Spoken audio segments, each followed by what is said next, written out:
just posing as an atheist. What made No. you an atheist in the first place, and how sure are you that there is no higher power? Well, I think the science stuff really did make me an atheist. Just my curiosity about science kind of pushed me down that path. And I don't think that there's any good evidence for God.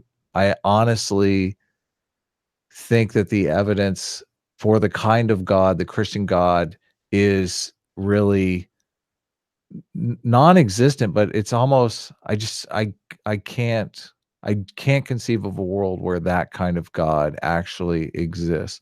I do a lot of the theists have kind of taken the simulation theory, because a lot of atheists are banding about this idea of the simulation theory, that we live in like a matrix type universe, and they're Yeah, saying, like, if that's true, if we live in a matrix type universe, then there is something, some other entity that actually created our simulation.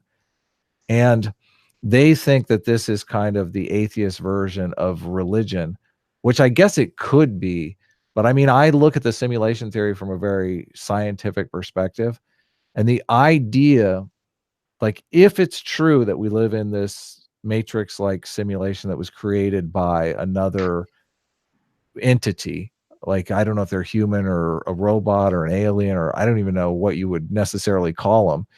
But right. the idea that the universe was created with a purpose in mind, because I don't know why you would create a simulation if you're an entity. Like, obviously as human beings, we're going to create these kind of simulations, and we Yeah, even create simulations for different reasons. I mean, there's The Sims, which is a popular game.